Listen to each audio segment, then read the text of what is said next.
As their forces continue to penetrate the Star Wars galaxy, the Yuuzhan Vong have become agents of chaos, throwing the Jedi Order and New Republic into disarray. Questions still remain on how to mount an organized galactic resistance, and appeasement becomes a more popular approach.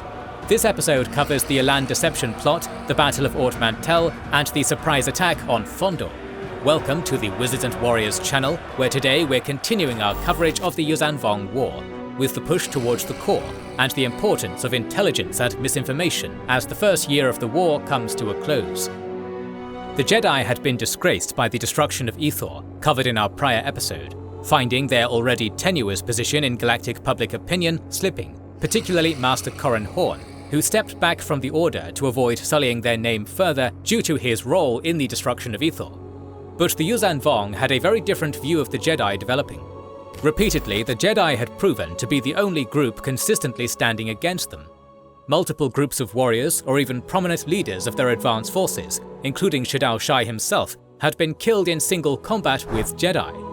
Nominor and a priest named Hara, who served as a close advisor to the War Master, Savong La, the overall leader of the Yuuzhan Vong military, began to take a special interest in researching the Jedi, in hopes of orchestrating their downfall. This was made easier by the extent of Yuuzhan Vong military successes thus far, and their impact on galactic morale. While they had been pushed back from the burnt husk of Ithor, the Yuuzhan Vong had spread throughout the northern Outer Rim, attacking major worlds like Ciatrix, Taris and Axilla on their way to an entry point in the Mid-Rim. Forces under Commander Tla conquered as deep as Mikir, home of a creature called a Vornskir, which hunted using the Force, and a Brur Sky, a planet mostly known for its extensive libraries. Hara hoped these libraries would provide more insight into the Jedi, but he found that most records of the Jedi had been curiously removed at some point in the past, which we now know to have been the doing of Palpatine's Empire during the Jedi Purge.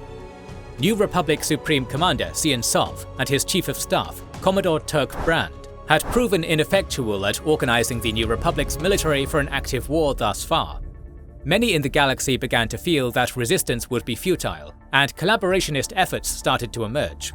Negotiations between the Hutt crime families, represented by Borga Basadi Diori, and Nominor and Commander Malik Kar of the Yuuzhan Vong, resulted in a loose alliance where the Hutts remained independent and gained information on worlds to avoid in their spice smuggling to stay out of Yuuzhan Vong fire in exchange for portions of Hutt territory and other forms of assistance.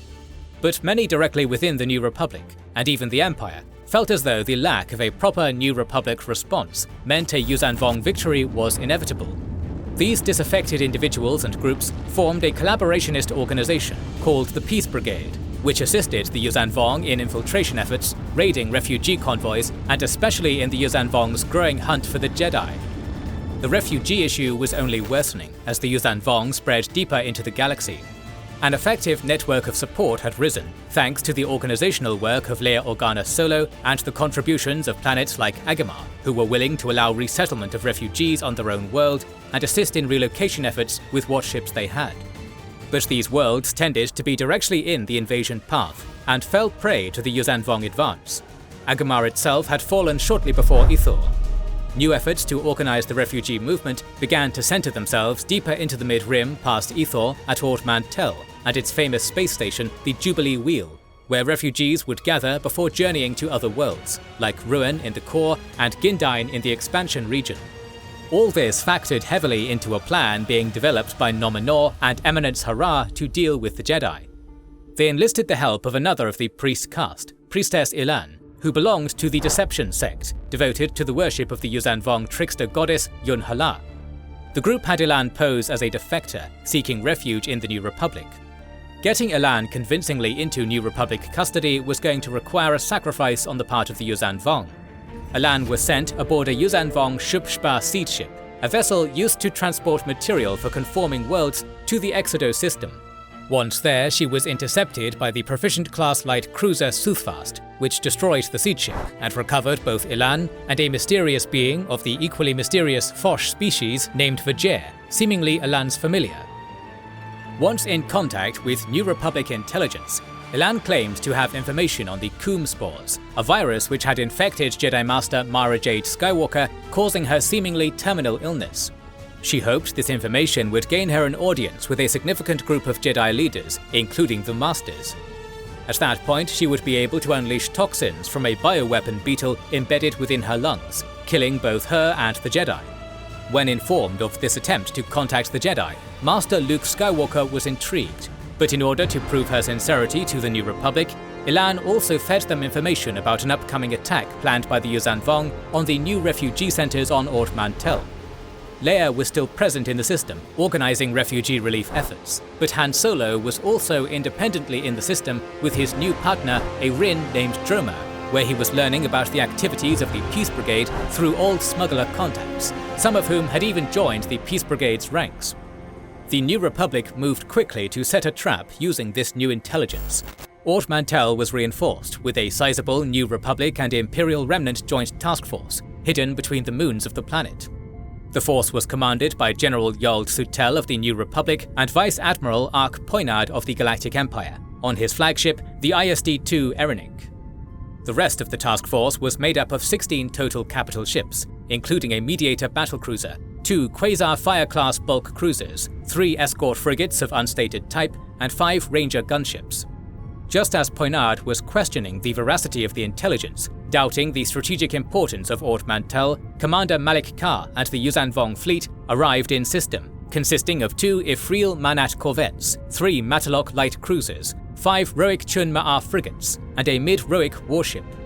Malik Kar was aware his attack was primarily meant to cover for Elan's infiltration, but the battle proceeded as if the Vong fleet were taken by surprise. The New Republic's fighter craft were able to quickly hammer the vanguard ships of the Vong fleet, followed quickly by the Mediator destroying a corvette, while trying to pull the battle away from the Jubilee Wheel and other civilian craft. The Mid Roik and Mediator began exchanging fire, while the New Republic forces destroyed the second Vong corvette. As the Mid Roik and Mediator began to broadside, a Matalok was caught in the crossfire and destroyed, further weakening the Vong and tipping the balance of power further in the New Republic's favor. But as fire intensified from the rest of the Yuuzhan Vong fleet, the Mediator was destroyed.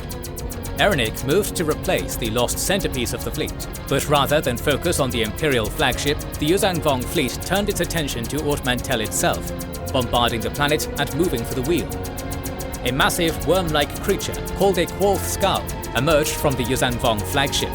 It enveloped the wheel, devastating the station as the Yuuzhan Vong attempted to capture everyone aboard it.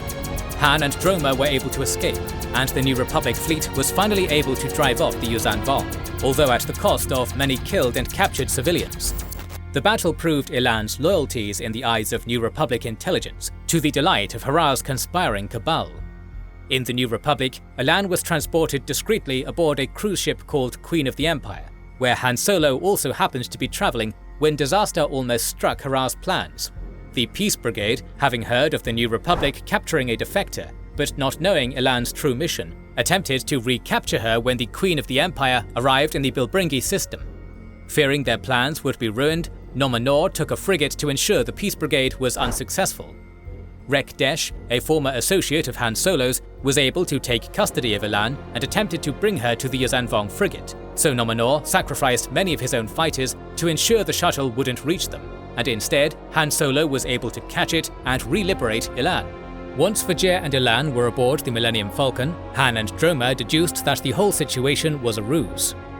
Han forced Elan into an escape pod, where she triggered the Botuus she intended to kill the Jedi with, hoping to kill Han.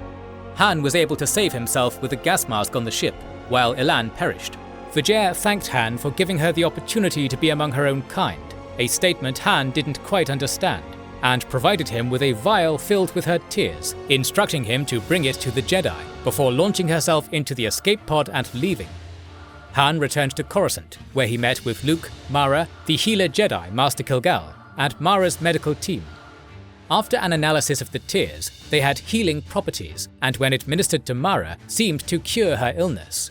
Her family was happy, but this healing only furthered the questions surrounding Elan's mysterious familiar. While technically a setback to the Yuuzhan Vong, their momentum seemingly couldn't be stopped over the following weeks and months. They were able to pass through the Mid-Rim, wrapping around it between the core and Allied Hutt space, effectively cutting off important worlds like Mon Calamari, as they set their sights on another foothold which could give access to many important targets, Gyndine.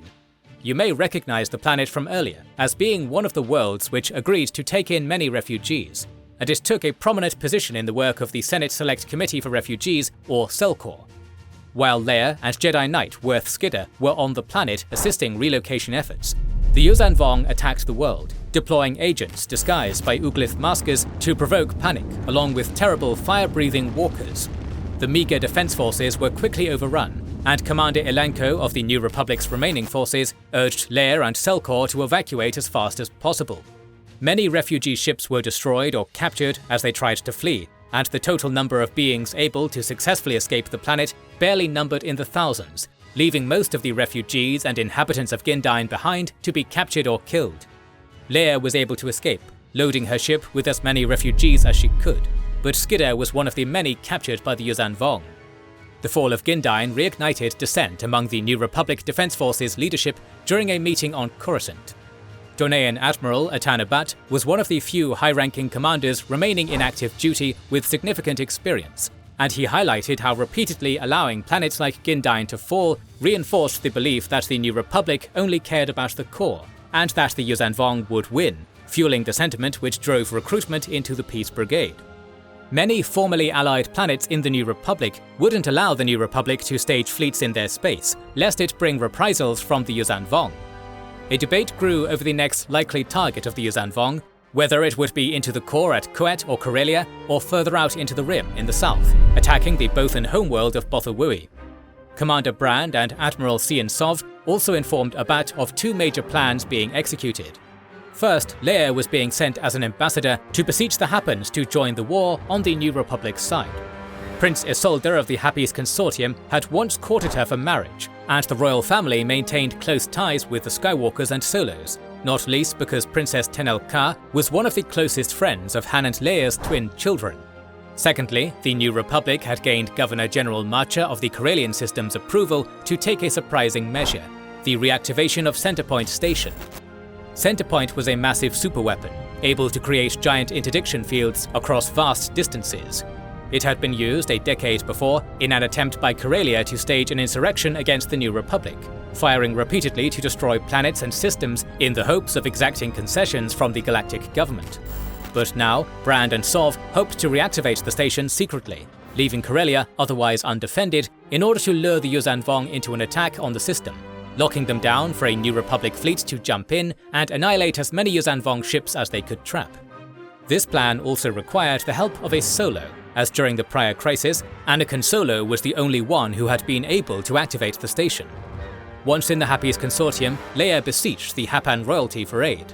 In the resulting vote, she acquired the support of half of the delegates, leading to a deadlock.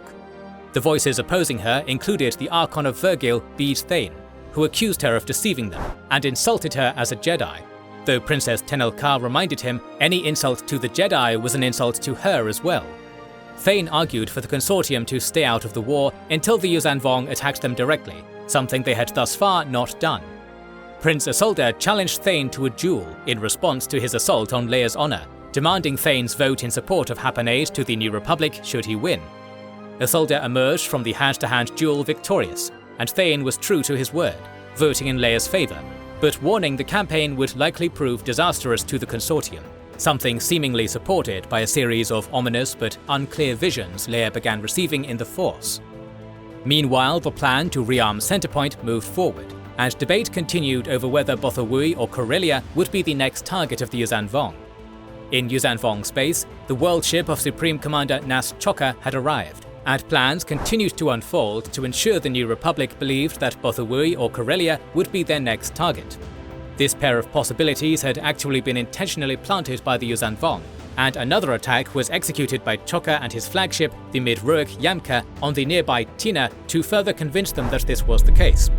Chokka hoped the majority of the New Republic forces would be diverted to one or both of these possible targets, when in reality another target was in mind for the Yuuzhan Vong.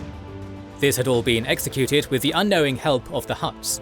Despite their alliance, the Vong believed the Hutts would inform on their planned movement to the New Republic, leaving them room to abandon the Vong if they lost. Worlds like Tina were attacked to lend credence to intel passed to the New Republic, which had heavily hinted at Corellia and Bothawui as the next possible targets. So when Nas Chokka's armada arrived southwest of the core, at the major shipyard world of Fondor, it took the entire galaxy by surprise, but most of all Han Solo, who was present in the system. Jedi Master Kip Doran and his squadron, which had been tracking a Yuuzhan Vong slave ship containing Worth Skidder from Hutt space, also arrived at Fondor in pursuit. We don't have much information on the specifics of the fleet, but it seems to have been the largest amassed thus far in the war. Shocked by the turn of events, Isolde, Brand and Leia watched on view screens from Comenor, where the hoped-for counterattack on Corellia had been staged as the New Republic First Fleet attempted to fend off the attack on the many ships under construction at Fondor. Their fleet, including the Hapan Armada, led from Isolde's flagship Song of War, and Brand's forces, led from his flagship Yald, were the only significant force in range to respond at Fondor, and so they quickly made way to the system. But before the force could engage the Yuuzhan Vong upon arriving, a bright flash ripped through the Hapan and Yuuzhan Vong fleet, eliminating half of the total Yuuzhan Vong force and 3/4 of the Hapans all at once. Centerpoint had been successfully reactivated, and Anakin had nearly been convinced to fire it by his uncle, a Corellian agitator named Thrakan Sal Solan. Anakin had decided against it after activating the installation, but Thrakan saw his opportunity and took it, bypassing his nephew, thinking it was their best opportunity to strike a decisive blow against the Yuuzhan Vong, unaware of the incoming reinforcements. The loss of half their forces caused a very confused Nas Chokka to retreat. He did not think the New Republic would willingly sacrifice the majority of their own forces in that way, not realizing it had been a mistake. The repercussions of this Pyrrhic victory would be huge, however. Isolde was blamed for the massive loss of Hapan life, and the impact of the Hapan deaths in the Force caused his pregnant wife to miscarry. With most of the core surrounded, it seemed as though things were about to get somehow worse, which we'll explore in our next episode, as the war tips on its balance point. Please consider liking, subscribing and clicking the bell to be notified when that and other videos on the Wizards and Warriors channel are released. Don't forget to comment. We'll try to read and respond to every comment, as we want to know what you think about this video and which videos you hope to see in the future. This is the Wizards and Warriors channel, and we'll catch you on the next one.